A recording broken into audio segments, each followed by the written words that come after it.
ప్రయాణాలలో కాపుదల కృప మరి అనుగ్రహించున్న దేవునికి స్తోత్రాలు చెల్లిద్దాం.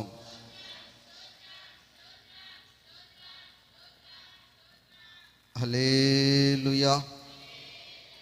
అలాగే ప్రియ దేవుని బిడ్డలారా, గమనించండి, ఈ వారములో ఈ నెలలో 5, 6 తేదీలలో మరి మన యొక్క అంబేద్కర్ నగర్లో 2 దినాలు సువార్త సునాద సభలు ప్రభు మంచి వాతావరణం అనుగ్రహించి దీవెనకరముగా దేవుడు జరిగించును గాక, కృప చూపును గాక.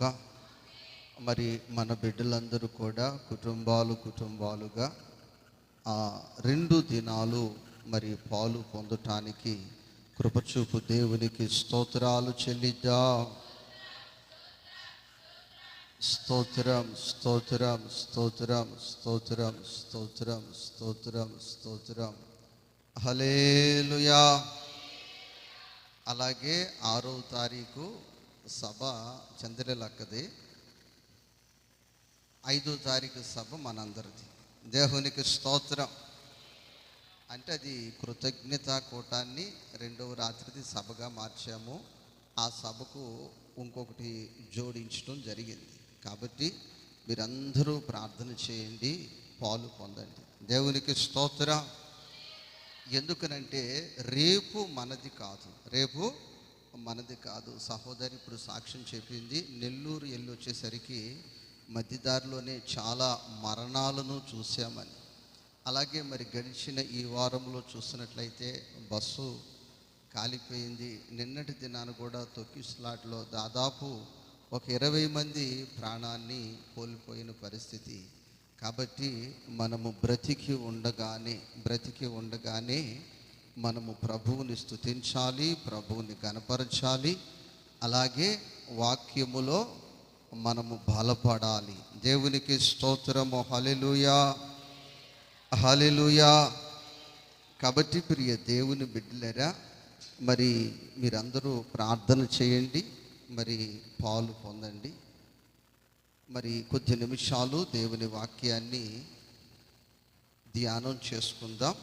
మరి మీరు ఆసక్తిగా దేవుని వాక్యం కొరకే వచ్చాము అంటే ఆసక్తిగా దేవుని వాక్యాన్ని వింటారు. ఆసక్తి లేకపోతే పక్క వాళ్ళని పలకరిస్తూ ఉంటారు. అమ్మా ఏం చేస్తారు? పక్క వాళ్ళని పలకరిస్తూ ఉంటారు. అన్నం వచ్చిన దగ్గర నుంచి మనతో మాట్లాడుతూనే ఉంది, నేను చూస్తూనే ఉన్నా. రాజ్యం అడుగు పెట్టగానే వజ్రం అయ్యి నాకు తెచ్చిన ఇచ్చేసే ముందు అంటాను. నేను కింద కూర్చున్నా నాకు కన్ను అంతా ఉండదు, డాగ కన్ను అంటారు దాన్ని. దేవునికి స్తోత్రం. రాజాకి ఇచ్చేసావు కదా. దేవునికి స్తోత్రం. హల్లెలూయా. మనమందరం దేవుని వాక్యము కొరకు వచ్చాం. ఆసక్తిగా వాక్యాన్ని విందాం. మరి ఉన్న ఫోన్లను చిచ్చు ఆపేస్తే బాగుంటుంది. సైలెంట్లో పెట్టిన ఎవరొకళ్ళు అంటున్నది. అది పూర్తిగా ఫ్లైట్ మోడ్లో కానీ స్విచ్ ఆపేస్తేనే మనము దేవుని మీద మనస్సు పెట్టగలుగుతాం. రూతు గ్రంథము 2వ అధ్యాయము 12వ వచనాన్ని చదువుకుందాం.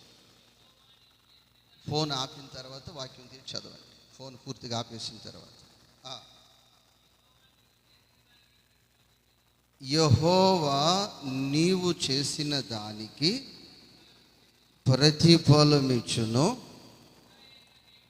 ఇజ్రాయేలీల దేవుడైన యెహోవా రెక్కల కింద సురక్షితముగా ఉండునట్లు నీవు వచ్చితివి.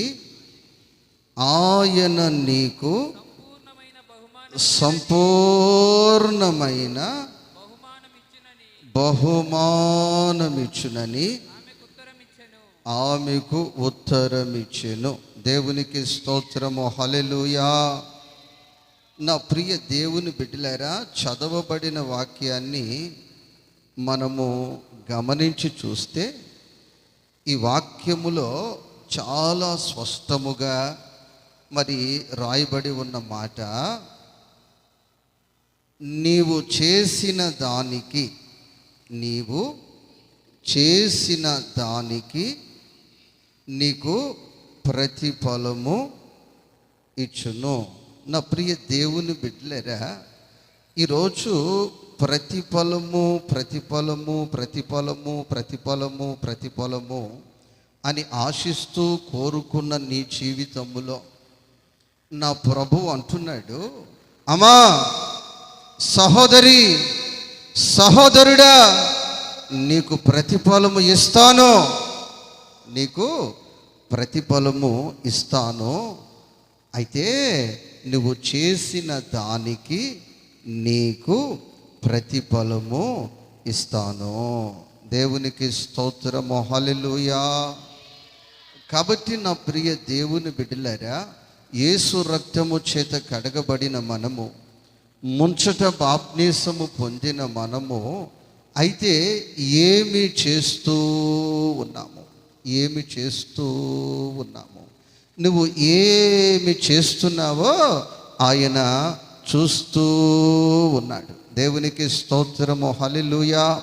ఈ పూట మనం ఆరాధన చేస్తూ ఉన్న దేవుడు చూచుచున్న దేవుడు. ఆమేన్. ఆయన చూచుచున్న దేవుడు, చూచుచున్న దేవుడవయ్యా, నన్ను చూచినావు, చూచుచున్న దేవుడవయ్యా.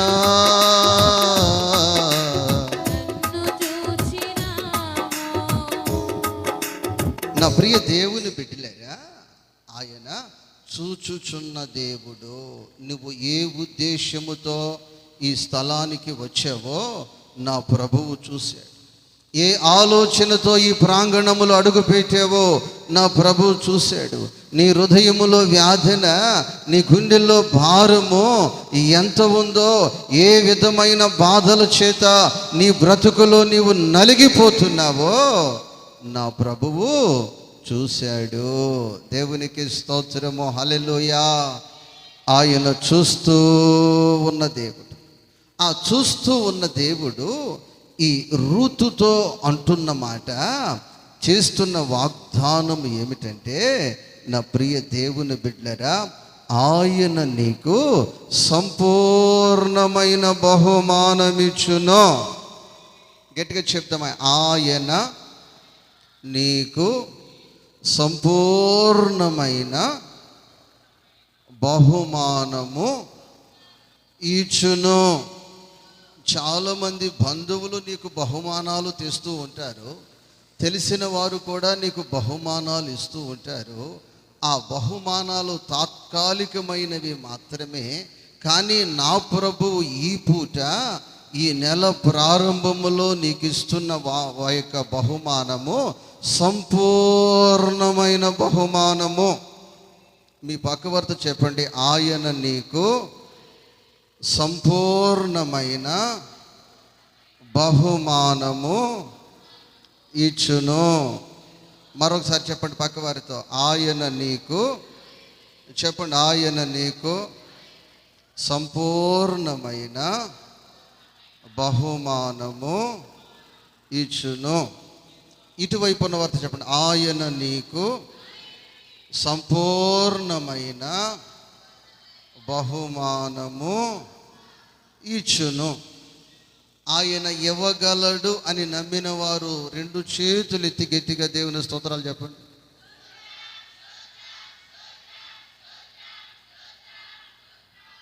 హల్లెలూయా, హల్లెలూయా. స్వాములన్న,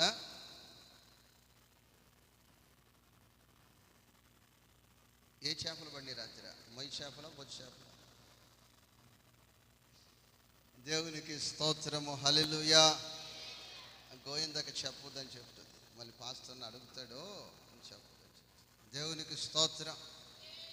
శుక్రవారం వీళ్ళందరూ నీ కోసం ప్రార్థన చేశారు. వల గడుతున్నాడు, వల నిండా చేపలు పడాలి. దేవునికి స్తోత్రం, హల్లెలూయా. ప్రియ దేవుని బిడ్డలారా, ఆయన నీకు సంపూర్ణమైన బహుమానము ఇచ్చును. అన్న ఆదివారం అయితే అలసిపోతాడు, ఎందుకంటే అందరినీ రండి అని పిలుస్తాడు. వాళ్ళు ఏమంటారంటే ముందు మీ కోడలు రెడీ చేయమంటారు, మళ్ళీ వీళ్ళని పిలిస్తే మేము రెడీ అంటారు, మళ్ళీ వాళ్ళని పిలిచి అట చేసి ఇటు చేసి 5 గంటలకు ప్రారంభిస్తే ప్రయాణము 12 గంటలకు వస్తాడు, అలసిపోతాడు. ఇక అలసిపోయిన వాళ్ళకి దేవునికి స్తోత్రం, హల్లెలూయా. బల్లారాధన వస్తే అన్నకి బాధలే బాధలు కాదు. దేవునికి స్తోత్రం, హల్లెలూయా. నా ప్రియ దేవుని బిడ్డలారా, ఆయన నీకు సంపూర్ణమైన బహుమానము ఇచ్చును.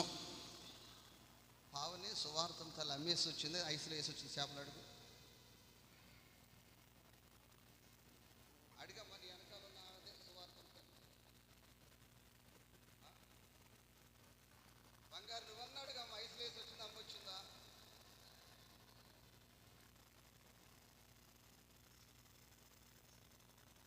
దేవునికి స్తోత్రము, హల్లెలూయా, హల్లెలూయా. ఆహా నా ధన్యత, ఓహో నా భాగ్యము,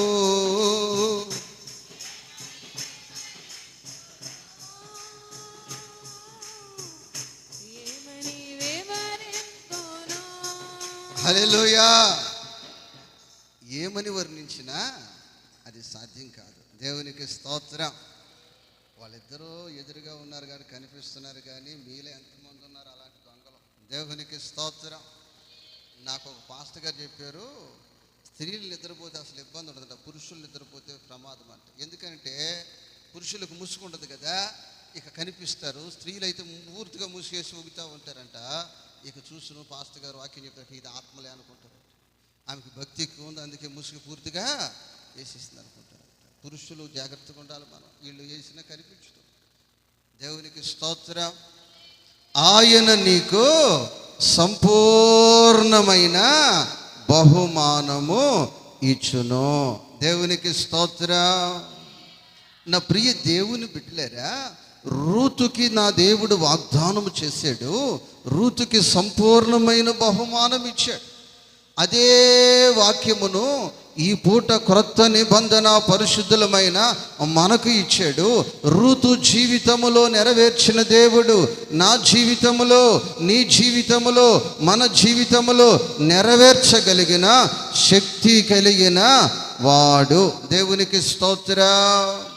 కాబట్టి నా ప్రియ దేవుని బిడ్డలారా, రూతు జీవితములో ఈ యొక్క వాగ్దానము నెరవేర్చబడటానికి బలమైన కారణము ఏమిటంటే, మొదటి అధ్యాయము 16 వచనములో అక్కడ రూతు ఒక మాట మాట్లాడుతుంది.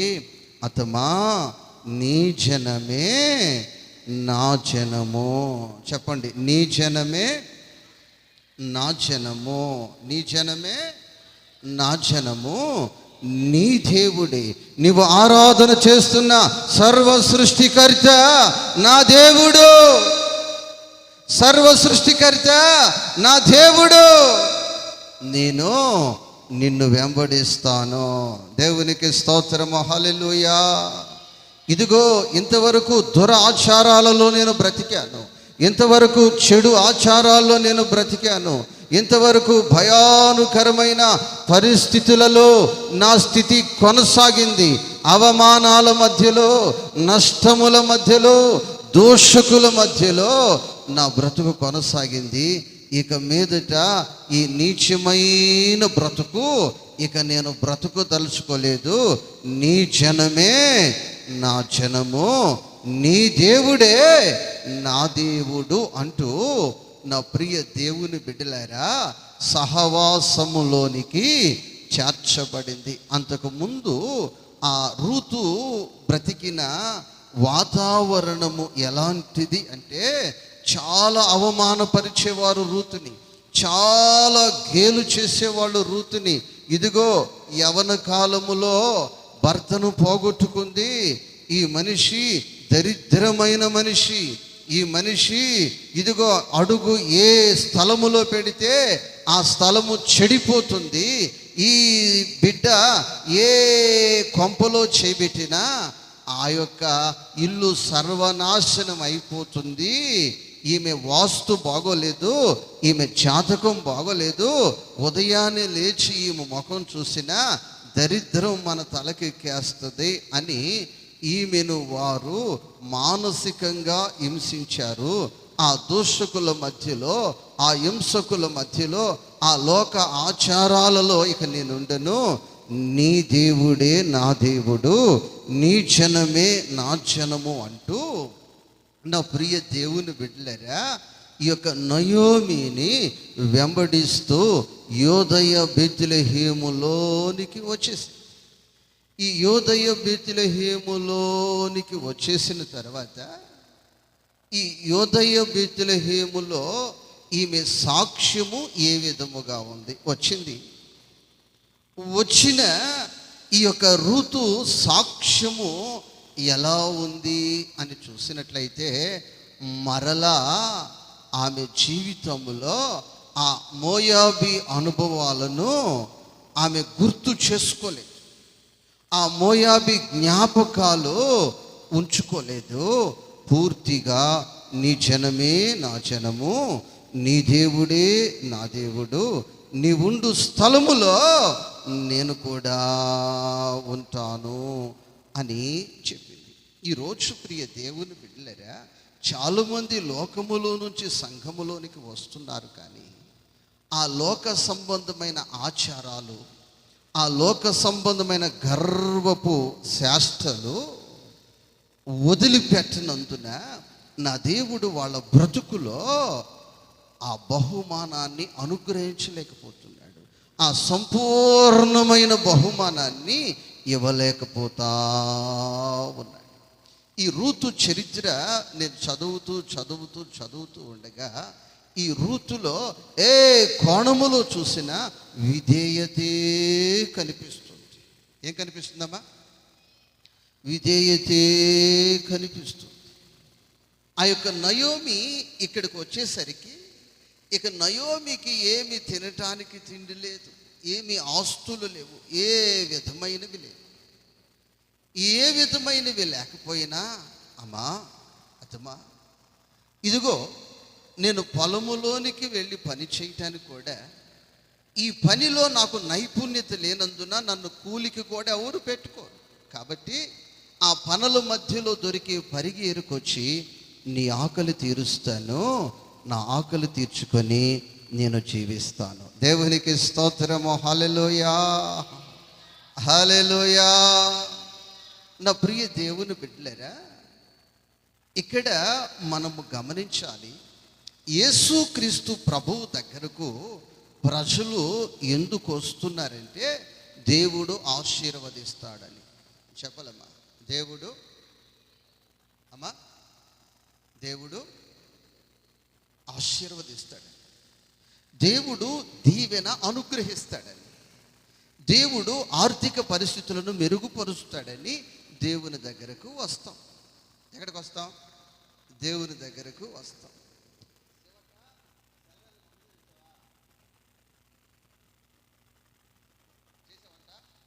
రైట్. దేవునికి స్తోత్రము. హల్లెలూయా. అమ్మ, నేను పలకరించక మిమ్మల్ని ఎవరు పలకరిస్తారు? దేవునికి స్తోత్రం. ఎంత గొప్ప స్పీకర్ని తీసుకొచ్చినా మిమ్మల్ని పలకరించలేదు. అయ్యారు. దేవునికి స్తోత్రం. ప్రేమ, యేసుని ప్రేమ, ప్రేమతోనే పలకరించేది నేను. దేంతోనమ్మా? ప్రేమతోనే. నా ప్రియ దేవుని బిడ్డలారా, దేవుని దగ్గరికి ఎందుకు వస్తాము అంటే, దేవుడు మన యొక్క కుటుంబాన్ని ఆశీర్వదిస్తాడని, కుటుంబాన్ని దీవిస్తాడని దేవుని దగ్గరికి వస్తాం. ఇప్పుడు ఈ రొట్టెల ఇంటిలోనికి ఎందుకు వచ్చింది అంటే, ఈ దరిద్రం పోతుంది, ఆశీర్వాదం దొరుకుతుందని. యోదయ బెత్లెహేము అనగా దానికి రొట్టెల ఇల్లు అని అర్థం. అలాగే మోయాబు దేశములో ఉండగా ఆమె వినిన వర్తమానాలు ఏమిటంటే, నువ్వు యోదయ బెత్లెహేము దేశములోనికి వస్తే అది రొట్టెల ఇల్లు, అక్కడ సమృద్ధి అయిన ఆహారము నీకు లభిస్తుంది, నీకు దొరుకుతుంది, అది నీ సొంతం అవుతుంది అన్న ప్రసంగాలు ఆమె వినేసి ఇక్కడికి వచ్చి చూసినట్లయితే నయోమికి భోజనం లేదు, ఈమెకు కూడా భోజనము లేని పరిస్థితుల్లో. దేవునికి స్తోత్ర. సొనుగుడు లేకుండా, గొనుగుడు లేకుండా బోయోజు పొలములోనికి వెళ్ళింది. దేవునికి స్తోత్ర. దేవుడు నాకేం చేశాడు, దేవుడు నాకేం చేశాడు, ఏం చేశాడు, ఏం చేశాడు అంటుంటాడు.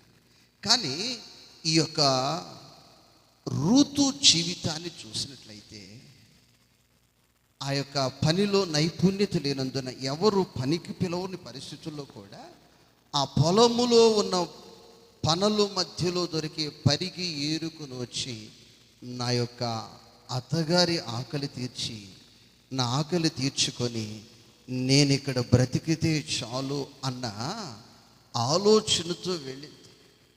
అయితే ప్రియ దేవుని బిడ్డలారా, నా ప్రభువు చూస్తూ ఉన్నాడు. నీ బ్రతుకు చూస్తున్నాడు, నీ మాట తీరు చూస్తున్నాడు, నీ జీవిత కదలికలు నా ప్రభు చూస్తున్నాడు. ఈ రూతుని కూడా ఆ బోయోజు చూస్తా ఉన్నాడు ఆ పొలములో. అయితే ఈ రూతులో ఆ బోయోజుకి ఏమి కనిపించిందంటే విధేయత. ఏంటమ్మది అమ్మమ్మ, ఏంటది? విధేయత. ఈరోజు సంఘములో ఉన్న నీవు, యేసు రక్తము చేత కడగబడిన నీవు, ముంచట బాప్తిసం పొందిన నీవు, ఆశీర్వాదము కావాలని ఆశపడుతూ ఆరాటపడుతున్న నీ జీవితములో నీవు ఒక విధేయరాలువు, ఒక విధేయుడువు అని నీ సంఘములో సాక్ష్యమును నీవు కలిగి ఉన్నావా? గత రాత్రి చెప్పాను, కొందరికి ఏదైనా చెప్పడానికి నాకు మనసు రాదు, అసలు ఇష్టం ఉండదు. ఎందుకంటే వారికి వినే స్వభావము లేదు. మరి ఏ స్వభావంతో ఉన్నారంటే వాళ్ళే దైవ సేవకునికి నేర్పించి దైవ సేవకుడే వాళ్ళు చెప్పినట్లు ఓగాలన్న ఆలోచనతో వస్తారు. కాబట్టి వాళ్ళు ప్రభువుకి అప్పగిస్తాను, ప్రభు చూసుకుంటాడు, అసలు వాళ్ళకి ఏమీ చెప్పండి. దేవునికి స్తోత్రం. ఎందుకనంటే వాళ్ళ బ్రతుకులో సాక్ష్యము లేదు.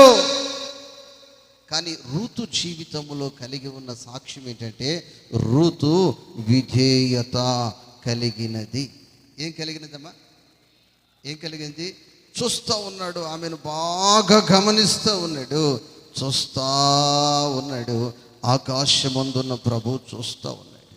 ఆ రూతులో చూసిన ఆ విధేయత ఒక కోణములో చూసినట్లయితే ఆమె చేసినది ఏమిటంటే ఆమె కష్టార్జితం.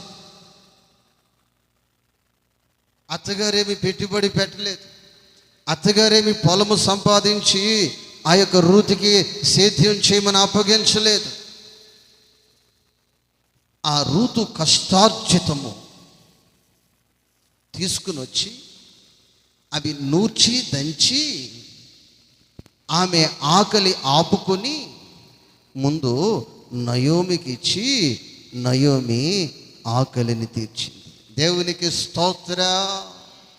హల్లెలూయా. నీ జీవితంలో ముందు నా ఆకలి తీర్చాలని ఆలోచన నీవు కలిగి ఉన్నావా?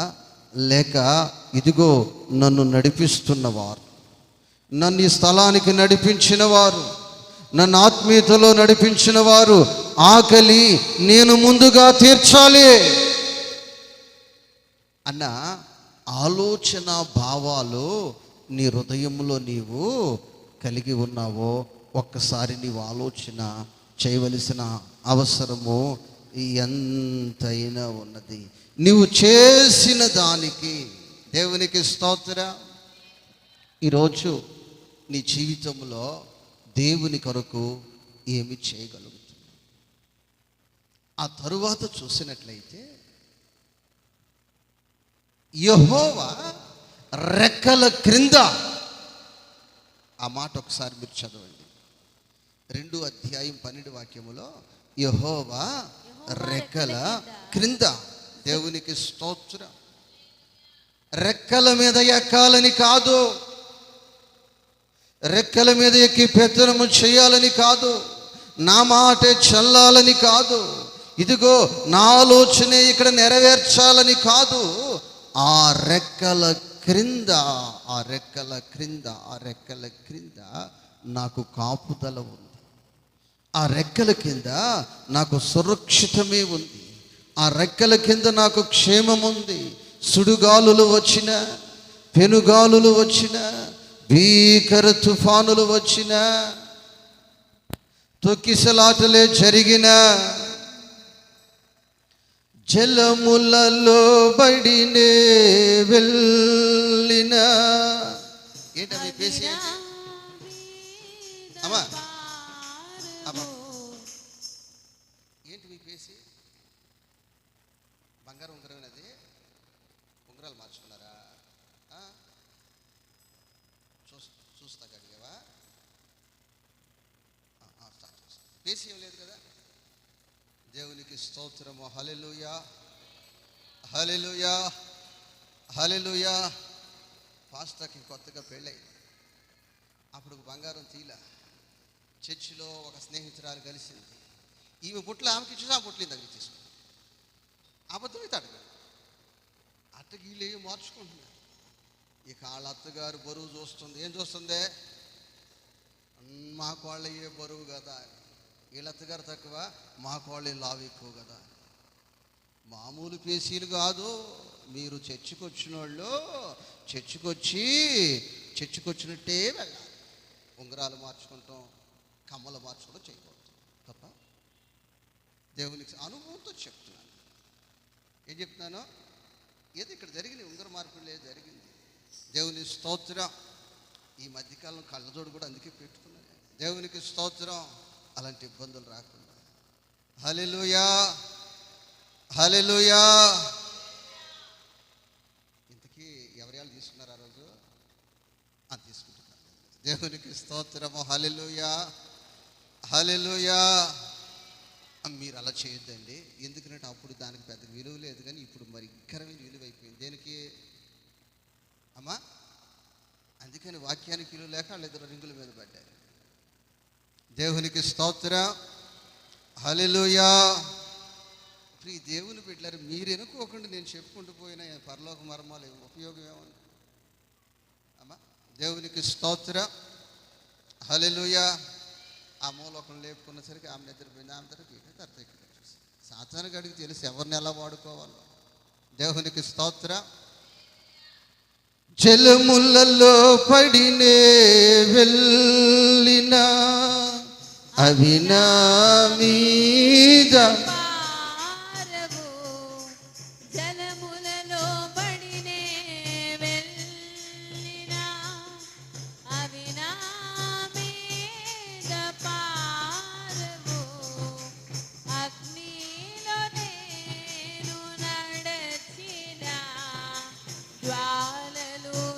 హల్లెలూయా. అందుకే ఈ రూతు చేసిన పని ఏమిటంటే, యెహోవా రెక్కల నీడలోనికి వస్తే, ఆయన రెక్కల క్రిందకు వస్తే, ఈ విధమైన ప్రమాదాలు వచ్చినా, ఈ విధమైన ఇరుకులు వచ్చినా, ఈ విధమైన ఇబ్బందులు వచ్చినా, చేతపడు శక్తులైనా, దైవ శక్తులైనా, ఈ అగ్ని ప్రమాదాలైనా, ఈ జలములైనా నన్నేమి చేయకుండా నేను సురక్షితంగా ఉండాలంటే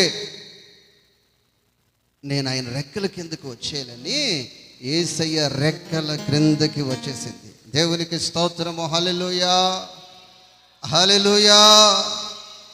ఆ తదుపరి ప్రియ దేవుని బిడ్డలు, ఇక్కడే నాకు సురక్షితము, ఇక్కడే నాకు సురక్షితమని ఆమె అక్కడ సాక్ష్యము సంపాదించి అక్కడ స్థిరపడింది.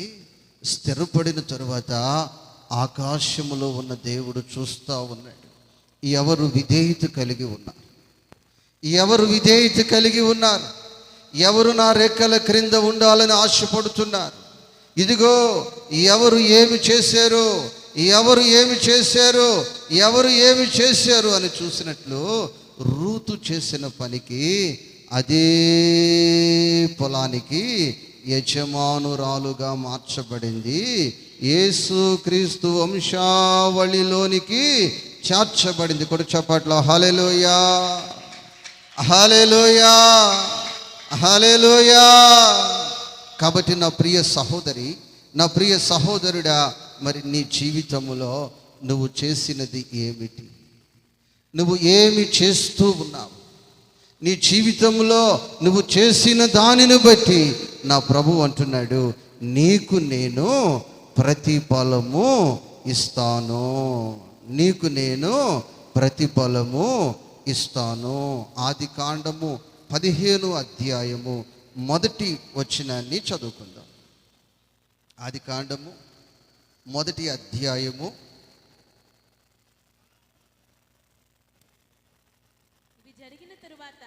ఇది జరిగిన తరువాత యెహోవా వాక్యము అబ్రహాముకు దర్శనమందు వచ్చి, అబ్రామా, భయపడకుము, నేను నీకు కేడెమును, నీ బహుమానమును అత్యధికమగునని చెప్పెను. దేవునికి స్తోత్రము, హల్లెలూయా.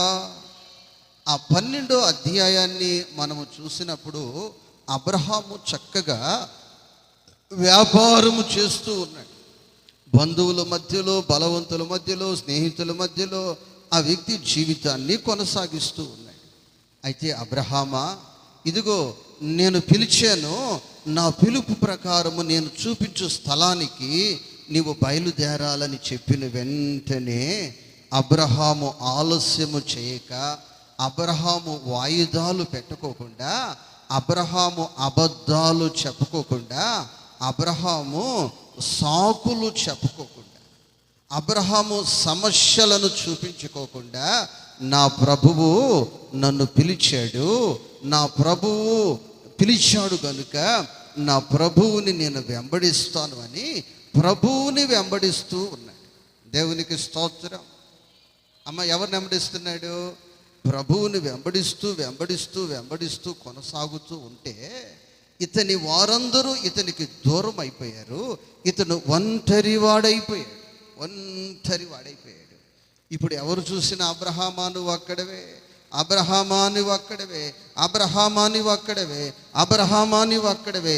ఎవరైనా నీ మీదకి వస్తే నీ పరిస్థితి ఏమిటని అబ్రహాముని భయక్రాంతునిగా చేస్తూ ఉంటే అబ్రహాము విశ్వాసముతో నిలిచాడు.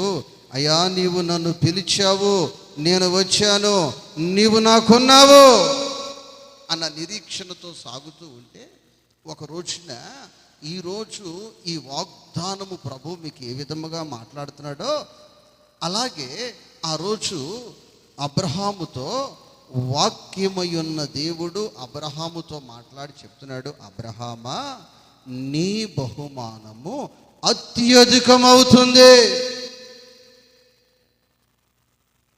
ఇదిగో నువ్వు ఒంటరివి కాదు, నువ్వు అసలు సామాన్యమైన వ్యక్తివి కాదు.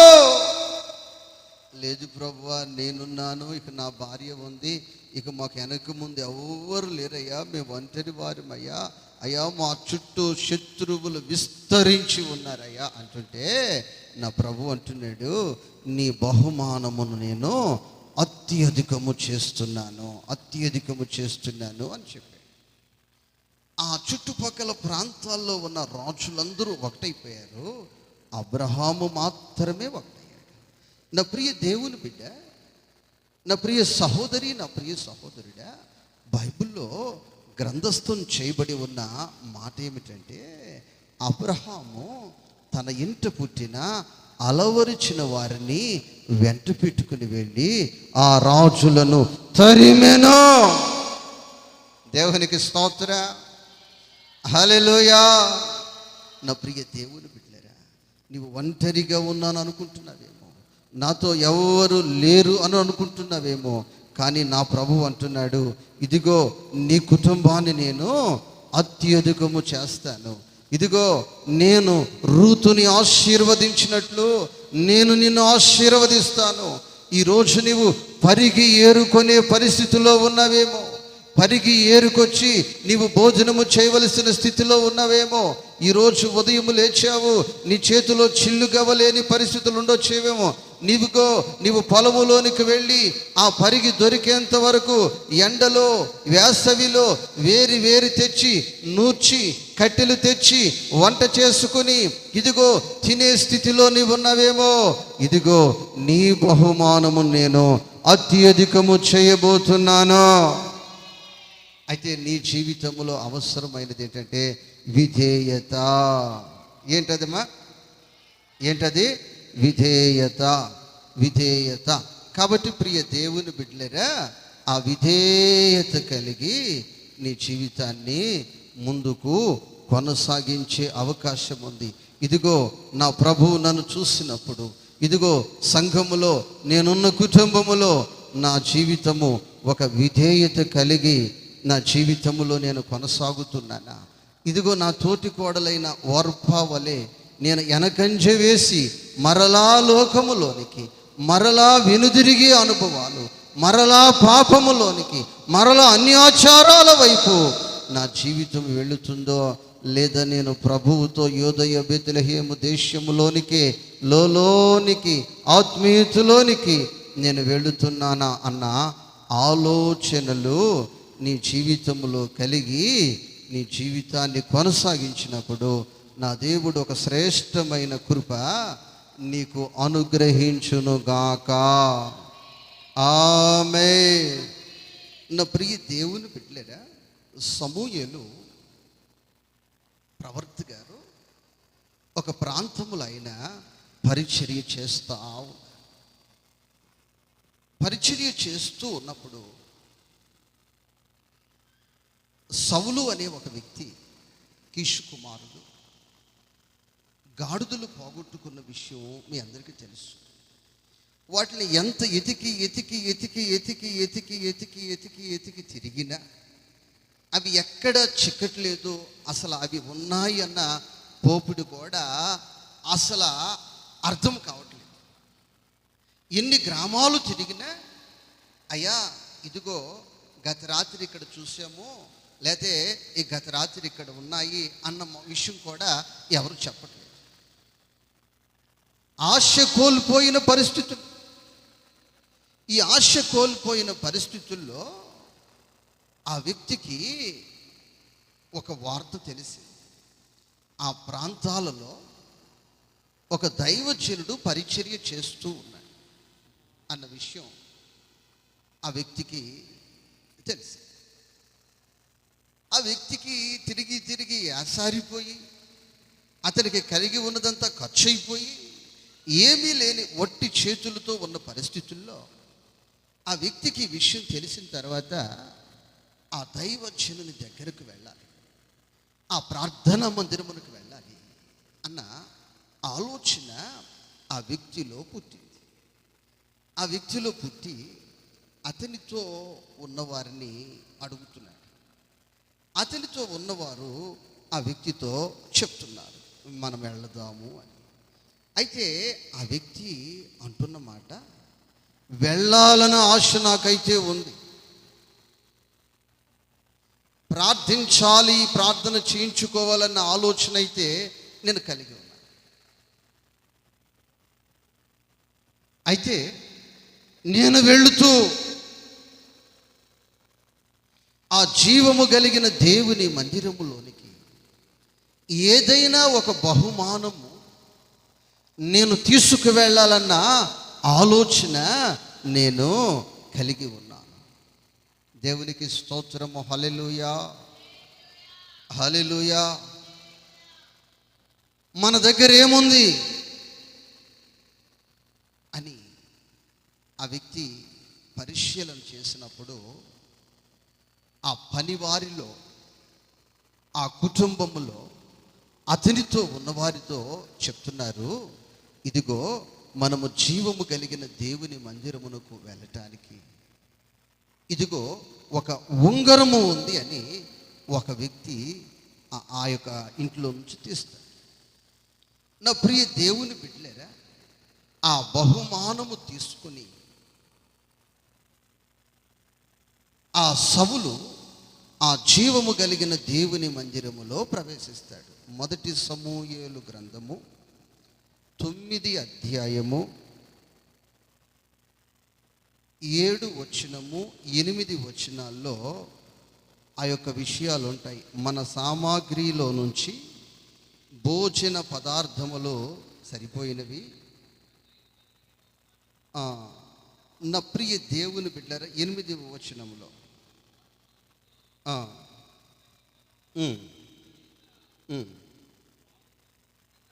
నా ప్రియ దేవుని బిడ్డలారా, అది తీసుకుని ఆ జీవము కలిగిన దేవుని మందిరములోనికి వారు వస్తూ ఉంటారు. దేవుని వాక్యములో మనం ప్రారంభములోనే చదివాము, నీవు చేసిన దానిని బట్టి, నీ సాక్ష్యమును బట్టి, నీ ప్రవర్తనను బట్టి, నీ ఆలోచన ఉద్దేశాలను బట్టి నీకు సంపూర్ణమైన బహుమానం ఇవ్వబడును. ఇతను చూస్తే చాలా కష్టాలలో ఉన్నాడు. ఈ వ్యక్తి లైఫ్ సెట్ కాల, ఈ వ్యక్తి లైఫ్లో స్థిరపడలేదు, ఈ వ్యక్తి లైఫ్లో ఇంకా స్థిరపడలేదు. ఆర్థిక పరిస్థితుల్లోనే ఆధారమై ఉన్న గాడిదలను పోగొట్టుకొని ఉన్నాడు.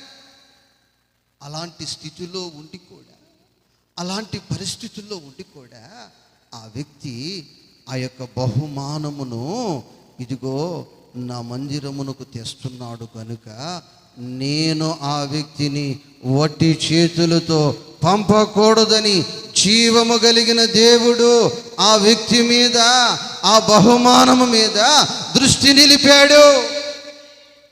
దేవునికి స్తోత్రం. ఏదైనా ఒక పదవి కావాలంటే అనేక సంవత్సరాల నుంచి ఘనమైన నాయకులు నమ్ముకుని వాళ్ళ కాళ్ళ దగ్గర పడి ఉంటే వాళ్ళు ఇస్తారు, వాళ్ళకి నచ్చితే. లేదు, ఎవరికి అవకాశం లేదు, అదే రిజర్వేషన్కి ఆ వ్యక్తికి సీట్ ఇవ్వాలి అంటే కూడా ఈ మధ్యకాలంలో ఒక వ్యక్తి చెప్పాడు, 5 కోట్లు ఉన్నాయా నీ దగ్గర? ఎన్ని కోట్లు? 5 కోట్లు. నా ప్రియ దేవుని బిడ్డలేరా, అయితే ఈ వ్యక్తి ఆ స్థలానికి వెళ్ళింది పదవులను ఆశించి వెళ్ళలేదు, అధికారాన్ని ఆశించి వెళ్ళలేదు, రాజ్యాన్ని ఆశించి వెళ్ళలేదు. గాడిదలు దొరికితే చాలు అన్న ఆలోచనతో మాత్రమే వెళ్ళాడు. దేవునికి స్తోత్రము, హల్లెలూయా. 2 చేతులు ఎత్తి అధికముగా ఆకలేసే ప్రతి ఒక్కరు గట్టిగా దేవుని స్తోత్రాలు చేద్దాం. హల్లెలూయా. స్తోత్రం, స్తోత్రం, స్తోత్రం, స్తోత్రం, స్తోత్రం. హల్లెలూయా. అధికమైన ఆకలి, వాక్యం ఆత్మ సంబంధమైన ఆహారం. రాత్రి కూడా ఆహారమేగా, ఆహారం. దేవునికి స్తోత్ర. హల్లెలూయా. నా ప్రియ దేవుని బిడ్డలారా, ఈరోజు ఈ స్థలములోనికి నువ్వు ఏ ఉద్దేశముతో వచ్చావో నాకు తెలియదు, కానీ నా ప్రభువుకు తెలుసు. నా ప్రభు నీ ఉద్దేశాలను తారుమారు చేసేవాడు, నీవు అడిగినంతకంటే అధికముగా అనుగ్రహించే దేవుడు. సౌలు వంశములో కానీ,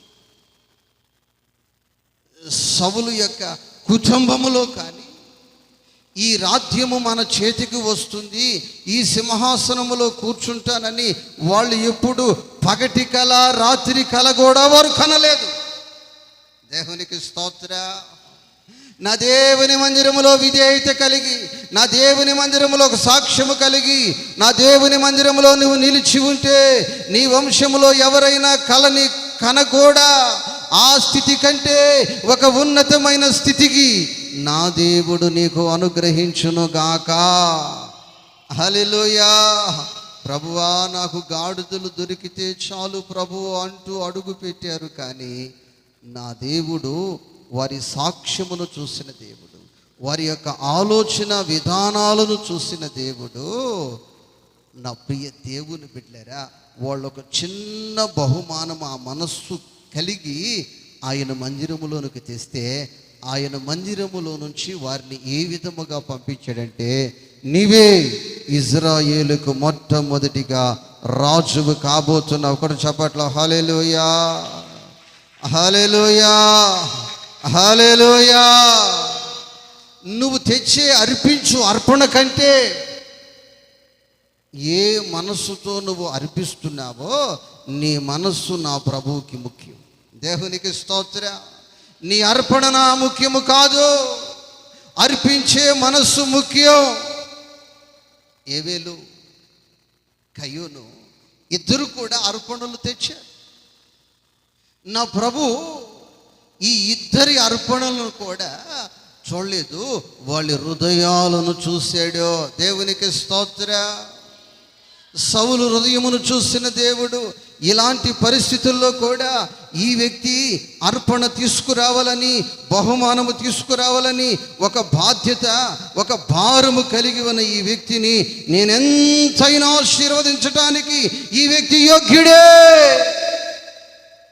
దేవునికి స్తోత్రం. నా ప్రియ దేవుని బిడ్డలారా, అలాంటి యోగ్యతను నువ్వు సంపాదించుకోగలిగితే, అలాంటి అర్హతను నువ్వు సంపాదించుకోగలిగితే నా దేవుడు నీ జీవితంలో సౌలు కంటే గొప్ప కార్యాలు చేయునుగాక. హల్లెలూయా. నా ప్రియ దేవుని బిడ్డలారా, ఒకరోజు నేను మందిరంలో కూర్చుని ఉన్నాను. ఒక బిడ్డ వచ్చారు. ఆ బిడ్డ కానుకిచ్చారు.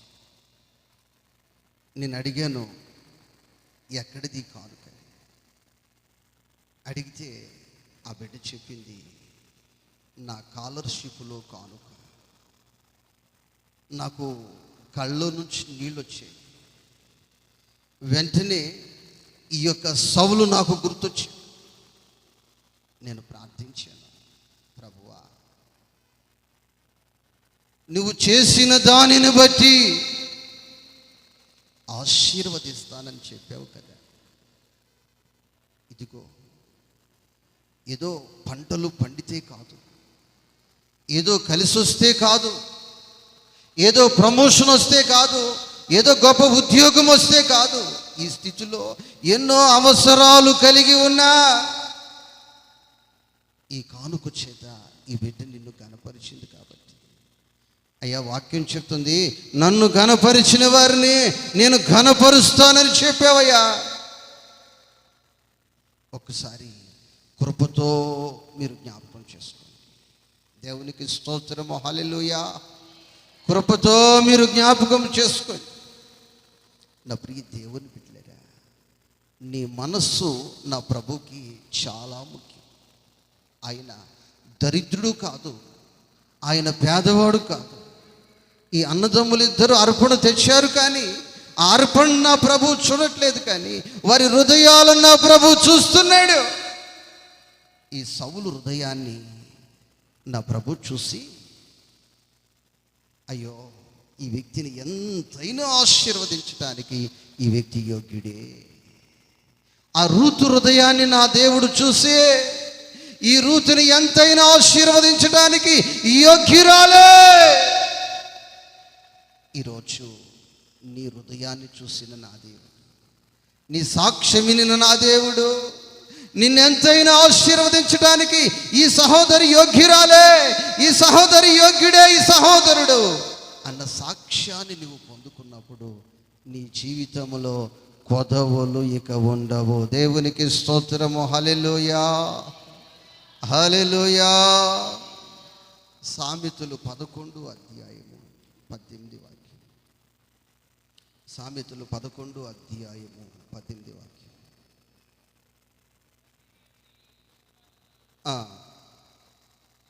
నా ప్రియ దేవుని బిడ్డలారా, చాలామంది ఈరోజు సంపాదన సంపాదన సంపాదన చాలా వారు సంపాదించగలుగుతున్నారు. భక్తి లేకపోయినా, ప్రార్థన లేకపోయినా, సహవాసమే లేకపోయినా ఈరోజు చాలా సంపాదన సంపాదిస్తూ ఉన్నారు. అయితే దేవుని వాక్యం వారితో చెప్తున్న మాట, ఆ సంపాదన వారిని మోసము చేయును. ఏం చేస్తున్నాం? అదే వారిని, అదే వారు ఆశించిందే, అదే వారు ఇష్టపడిందే, అదే వారు కోరుకున్నదే వారిని మోసము చేస్తూ ఉంది. నీతిని ఇత్తువాడు, అందరూ వాక్యం తీసుకోండి. నీతిని ఇత్తువాడు శాశ్వతమైన బహుమానము నొందును. దేవునికి స్తోత్ర, హల్లెలూయా. మనము తొలకరి వర్షము వచ్చింది. మొన్నటి దినాన ఒక కుటుంబస్తులు నన్ను పిలిచి ఆ విత్తనాలు వడ్లకి ప్రార్థన చేయమన్నారు. ప్రార్థన చేయించుకున్నారు. అంటే విత్తనాలు ఇచ్చే సమయం ఇది. ఏ సమయమా? నారు పోసే సమయం. వారు ప్రార్థన చేస్తుండగా సీమోను పాస్టర్ గారు ఆ రోజు ఆ ఇంట్లో నాకు ఈ వాక్యం గుర్తొచ్చింది. దేవునికి స్తోత్ర. ఈరోజు పొలం ఉన్నవారు విత్తనాలు విత్తుతున్నారు.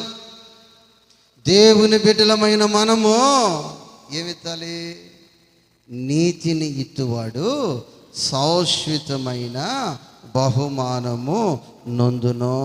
కాబట్టి మనము ఏ స్థలములో ఉన్నా ఆ స్థలమంతా నీతిని ఇచ్చేవారమై ఉండాలి. నీతి మాటలను, నీతి బోధలను, నీతి కార్యక్రమాలను ఇచ్చుతూ ఉన్నప్పుడు శాశ్వతమైన బహుమానము పొందుతాము. దేవునికి స్తోత్రము, హల్లెలూయా. నా ప్రియ దేవుని బిడ్డలారా, మొదటి రాజుల గ్రంథము 3వ అధ్యాయము, మొదటి రాజుల గ్రంథము 3వ అధ్యాయము. మెలకుగా ఉన్నవారు మాత్రమే ఒకసారి చేతులూపుతూ గట్టిగా దేవునికి స్తోత్రాలు చెల్లిద్దా.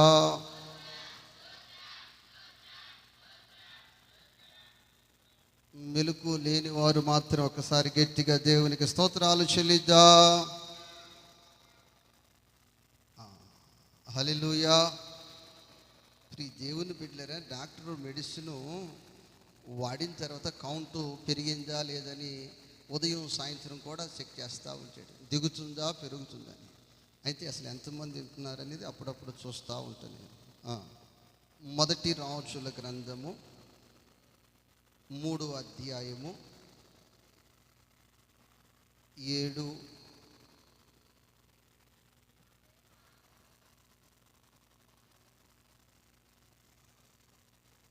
8, 9, 12, 13 వరకు అక్కడ ఏమి రాయబడి ఉంటుందంటే, సొలొమోనుతో నా ప్రభు చెప్తాడు,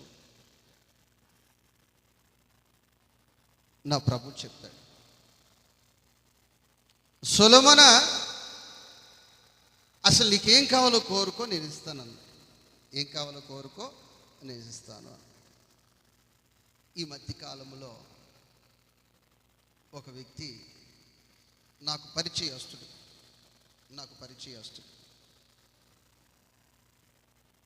పలకరిస్తాడు. ఏం పాస్టర్ గారు 10 రోజుల నుంచి కనిపించలేదంటే, అయ్యా నిన్న వారము నేను కాదు వేరే పాస్టర్ గారు వచ్చారులే. అవును నేను చూసా, ఇన్నాలే వేరే పాస్టర్ గారు కొత్త మాట వినిపించలే, నువ్వు రాలేదనుకున్నాలే అంటే. అయితే ఆ వ్యక్తి ఒకరోజు నేను చర్చి ముందు కూర్చున్నాను. ఆ వ్యక్తి వచ్చి ఆగాడు. అన్నా బాగున్నారా? కార్యం ఎలా జరిగిందంటే, ఏం జరిగేది, 2 లక్షలు ఖర్చు అయిపోయింది, కనీసం 1,00,000 రూపాయలు కూడా రాలేదు, బహుమతులు చదివింపుల. ఖర్చు ఎంత? ఆ 2 లక్షలు.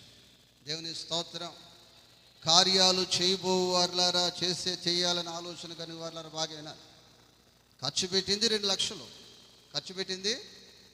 2 లక్షలు, 1,00,000 రూపాయలు కూడా మరి వస్తువులు అని అడిగి నేనేం సామాన్యున, వస్తువులతో కలిపిన 1,30,000 దాటదు. వస్తువులతో కలిపిన ఆటలు లెక్కేసిన 1,30,000 దాటదు అని బాధపడతా ఉన్నా.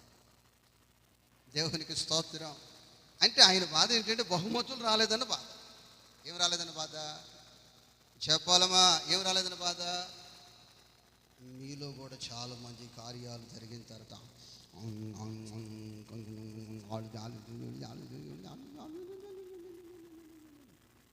దేవుని స్తోత్రం. మొన్న ఒక అన్న నాకేం చూపించాడంటే, వాళ్ళ ఇంట్లో కార్యం అంట, స్కానర్ ఇక్కడ పెట్టేసుకున్నాడు. ఎక్కడ పెట్టేసుకున్నాడు? కొట్టండి.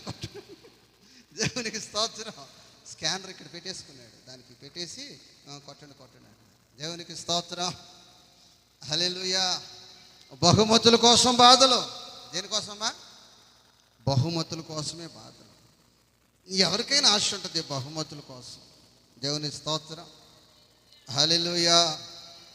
ఈ బహుమతులు ఎలా వస్తాయంటే ఒక సీక్రెట్. ఆ రోజు ఆ అన్న బాధపడి వెళ్ళిన తర్వాత నేను బహుమతుల గురించి చదువుతూ ఉంటే ఈ వాక్యం నాకు ఆ రోజు కనిపించింది. దాదాపు ఇది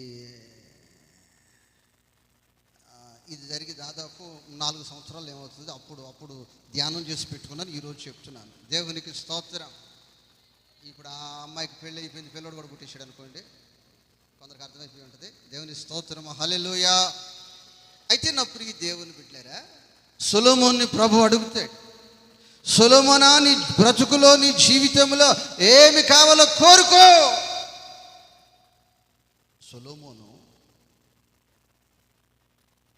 దేవుని బిడ్డలారా, నేనిక చావకుండా దీర్ఘాయువంతుడిగా బ్రతకాలని కోరుకోలేదు, ఐశ్వర్యాన్ని కోరుకోలేదు. అయ్యా నాకు పలాను శత్రువులు ఉన్నారయ్యా, వాళ్ళందరూ ప్రాణాలు పోవాలి, నాశనం అయిపోవాలని కోరుకోలేదు. వివేకము జ్ఞానము కలిగిన హృదయము నాకు అనుగ్రహించు ప్రభువా అని అడిగాడు. కూడా చెప్పట్లా హల్లెలూయా, హల్లెలూయా. వివేకము కలిగిన జ్ఞాన హృదయము నాకు కావాలి ప్రభువా. అడిగినంత కంటే అధికముగా చేయు ఐశ్వర్యవంతుడవు, అడిగినంత కంటే అధికముగా చేయు ఐశ్వర్యవంతుడవు నీవే యేసయ్యా. హల్లెలూయా. సొలొమోనా, చాలా మంది నేను అడుగుతుంటా, సొలొమోనా అడుగుతుంటే వాళ్ళు ఏంటంటే ధనం ధనం ధనం అంటారు. ఏమంటారు? ప్రభువా నాకు ధనం ఇచ్చే ప్రభువా, నాకు బంగారం ఇచ్చే ప్రభువా, ప్రభువా నా కూతుర్ని ఊరికి చేసుకెళ్ళాలి, నా కోడలు మాత్రం మోసినంత బంగారం తేవాలి ప్రభు అని ప్రార్థన చేస్తాను. దేవునికి స్తోత్రం. హల్లెలూయా, హల్లెలూయా. కానీ నీవు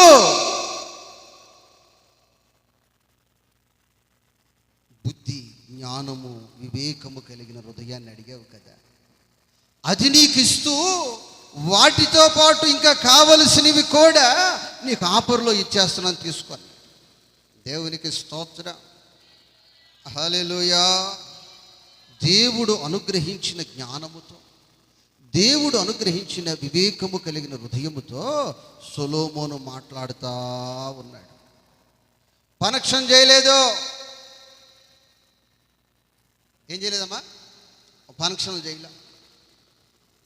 చదింపుల కోసం స్కానర్లు పెట్టలే, స్టీల్ క్యాన్ పెట్టి, తెల్ల పుస్తకం పెట్టి, రైటర్ని నమ్మకస్తుల్ని కూర్చోబెట్టలే. అలాగా ప్రభు ఇచ్చిన జ్ఞానంతో మాట్లాడుతూ ఉన్నాడు.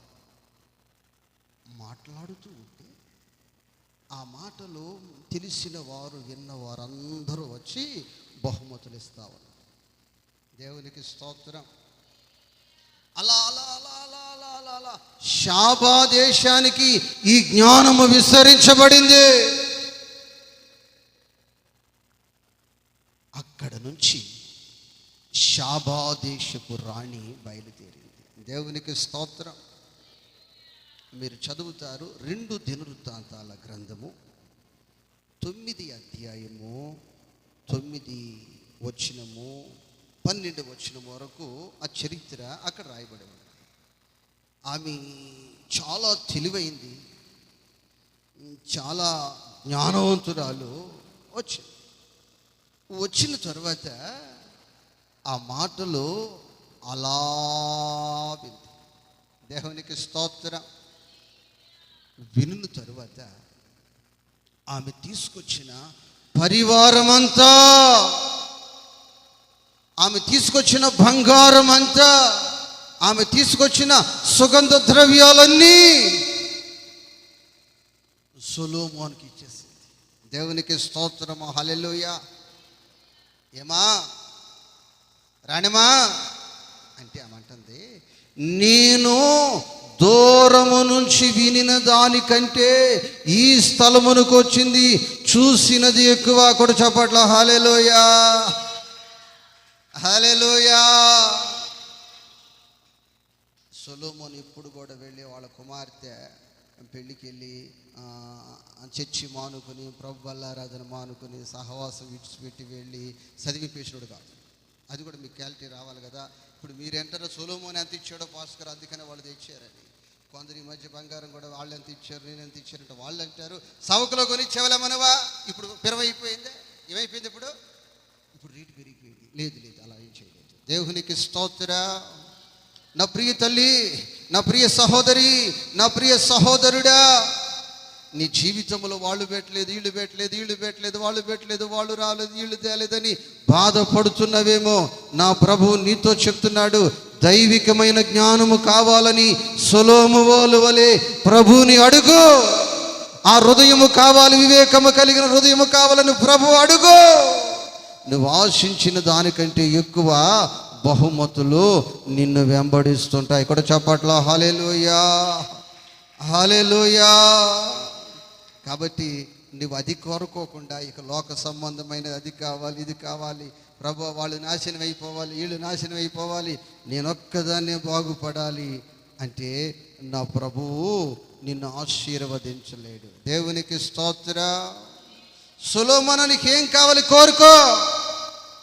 శత్రు ప్రాణము కాదు, ఐశ్వర్యము కాదు, ధనము కాదు, అధికారము కాదయ్యా, జ్ఞానము, వివేకము, బుద్ధి కలిగిన హృదయము నాకు చాలయ్యా అనేసరికి నీకు అన్నీ ఇస్తున్నాను. దేవునికి స్తోత్రం, హల్లెలూయా. నా ప్రియ దేవుని బిడ్డలారా, ఐగుప్తు దేశంలో మోషే స్థాయి ఎలా ఉందంటే, ఆ నెక్స్ట్ ఇయర్ ఫరో దిగిపోతాడు, మోషే ఆ రాజ్యానికి రాజు అయిపోతాడు. అప్పటికే రాజకుమారునిగా చాలా అధికారాలు మోషే కలిగి ఉన్నాడు, వారసత్వాన్ని కలిగి ఉన్నాడు. ఫరో యొక్క కుమారునిగా బిరుదు పొంది ఉన్నాడు. రాజుగారి యొక్క మనవునిగా ఆ వ్యక్తి కలిగి ఉన్నాడు. ఆ వ్యక్తి ఇక ఈ జీవితము నాకు చాలు, ఈ పదవి నాకు చాలు, ఈ స్థాయి నాకు చాలు, నాతో నా వారందరూ కూడా దరిద్రులుగానే బానిసలుగానే బ్రతుకుతున్నారు. నాకు ఈ స్థాయి చాలు, ఈ స్థితి చాలు, ఈ సుఖభోగము చాలు, ఈ భోగభాగ్యము నాకు చాలు అని ఆగిపోకుండా ఆ వ్యక్తి చేసిన పని ఏమిటంటే, ఎబ్రీ పత్రిక 11 అధ్యాయము, ఎబ్రీ పత్రిక 11 అధ్యాయము 26 వాక్యాన్ని చదువుతారు మీరు. విశ్వాసమును బట్టి ఐగుప్తి ధనము కంటే క్రీస్తు విషయమైన నింద గొప్ప భాగ్యమని ఎంచుకొని. అంటే ప్రియ దేవుని బిడ్డలారా, చాలా మంది అనుకుంటున్నారు ఈ దేవుడి దగ్గరికి వస్తే బంకమట్టి పట్టుకున్న బంగారం అయిపోతే దీవెనే, క్షేమమే, శుభమే, లాభమే అనుకుంటున్నారు. కానీ ఇక్కడ మోషే అంటున్నాడు, ఇప్పుడు నేను ఈ రాజ్యాన్ని దిగి, ఈ సింహాసనాన్ని దిగి, ఈ స్థాయి దిగి దేవుని ప్రజల దగ్గరకు కానీ నేను వస్తే ఏమొస్తాయమ్మా? ఏమొస్తాయి? నింద. ఏమొస్తాయి చెప్పలేము, అందరు నోరు తెచ్చి ఏమొస్తాయి? నింద.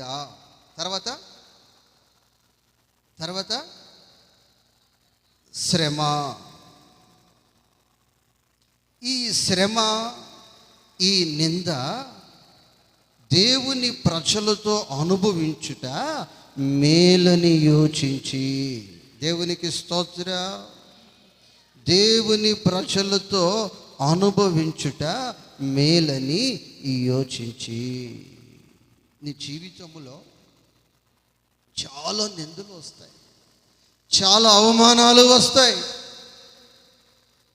ఆ నిందలు, ఆ అవమానాలు ఎన్నతగినవి కావు, ఎన్నతగినవి కావు, ఎన్నతగినవి కావు. శోధించబడిన మీదట నేను సువర్ణమై మారెదను శోధింపబడిన మీదట నేను సువర్ణమై మారెదను.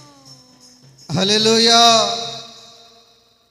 నిన్ను నా దేవుడు దగ్గరకు వచ్చిన తరువాత ఈ కొలిమిలో పెట్టి నిన్ను ఒక సువర్ణముగా మార్చిన తరువాతే రాజ్యగృహములో నుంచి నువ్వు రావచ్చు.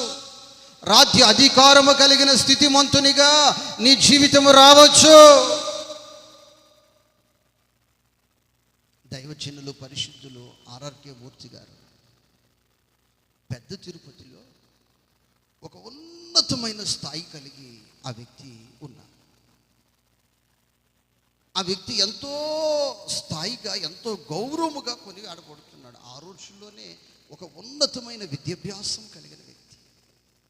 ఎప్పుడైతే ఆ వేదాలను అక్కడ వదిలిపెట్టి బైబిల్ పట్టుకున్నాడో క్రైస్తవుల ద్వారా ఆయన నిందలు అనుభవించాడు.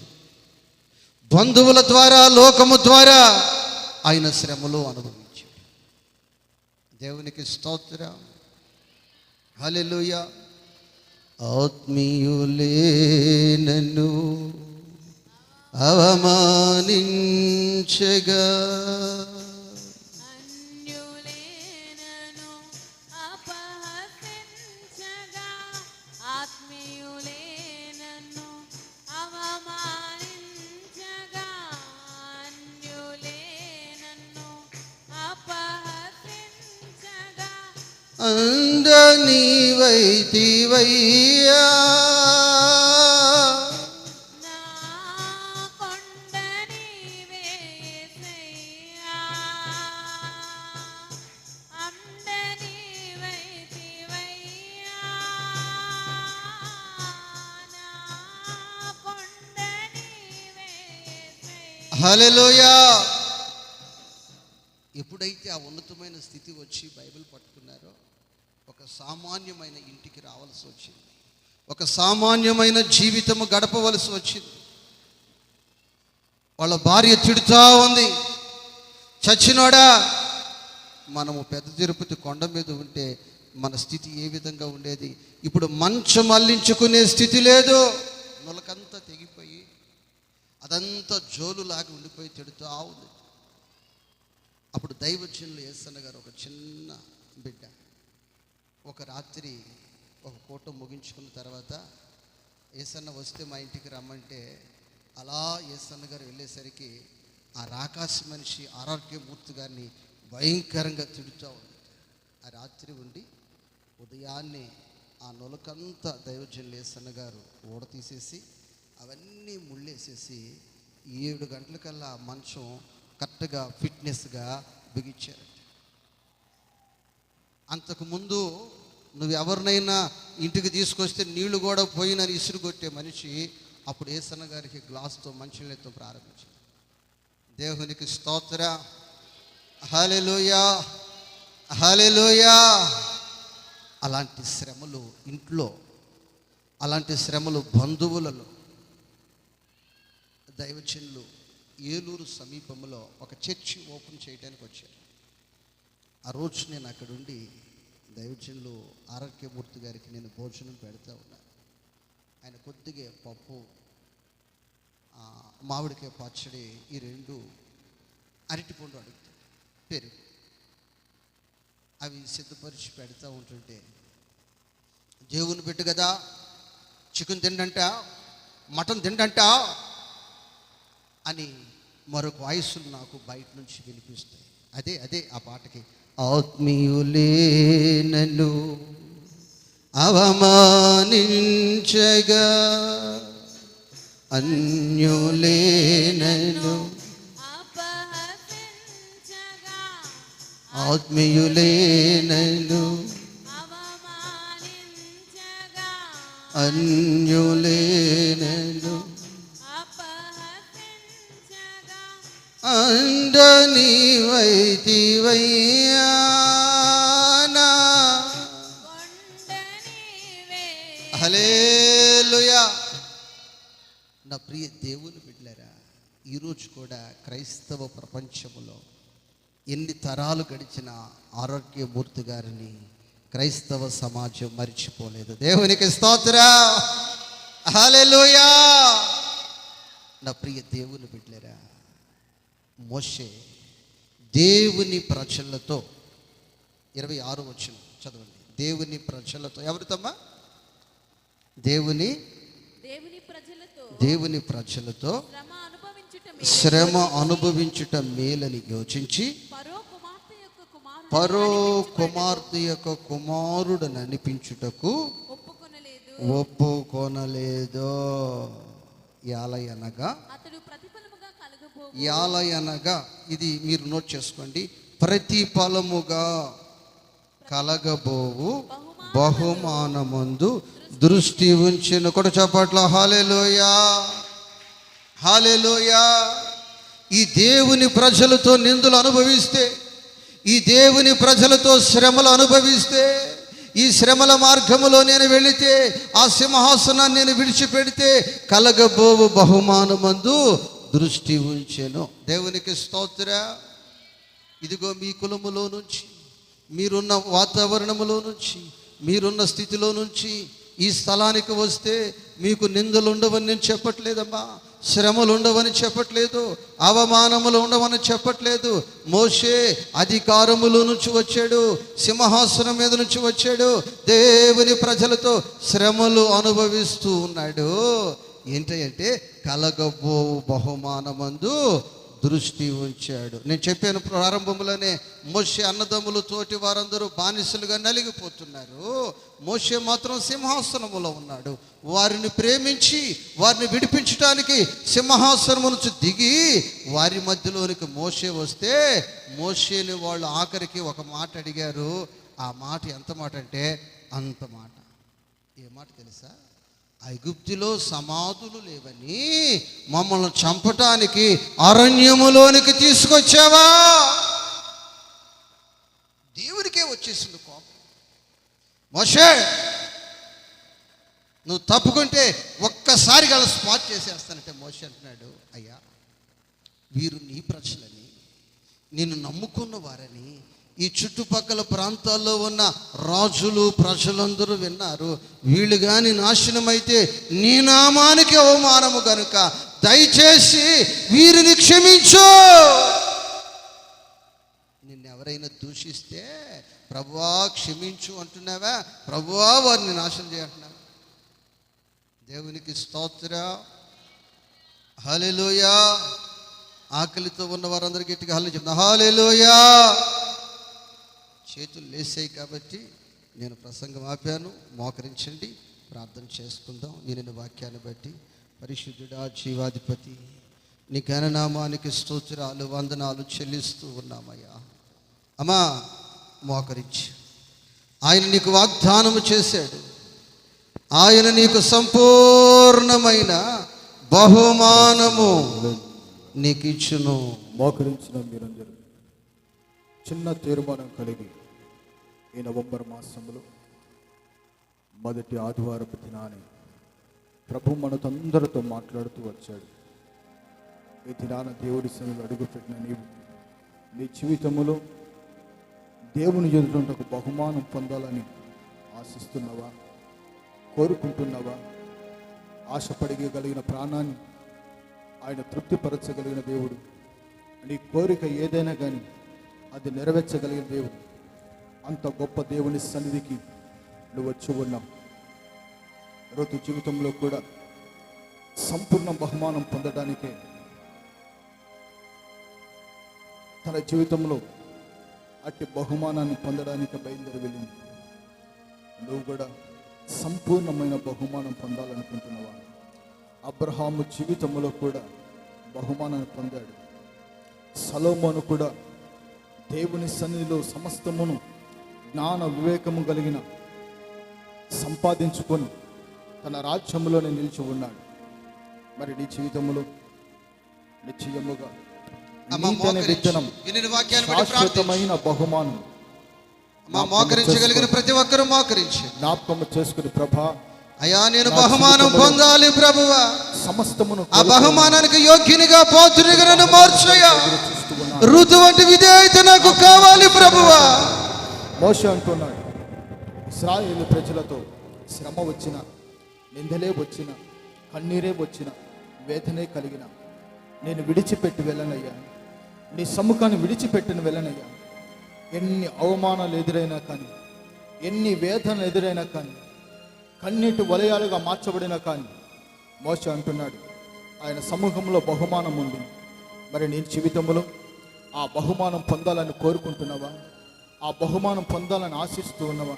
దయచేసి నిలువు మోకాల మీద ఉండి నీ 2 చేతులు ఆకాశం వైపు, నీ 2 చేతులు ఆకాశం వైపు చాచి, నీ హృదయములో, నీ మనసులో ఏ బహుమానం నువ్వు పొందక నిలిచి ఉన్నావో, ఏ బహుమానం కొరకు నువ్వు ఎదురు చూస్తూ ఉన్నావో, నీ 2 చేతులు ఆకాశం వైపు ఎత్తి చిన్న తీర్మానం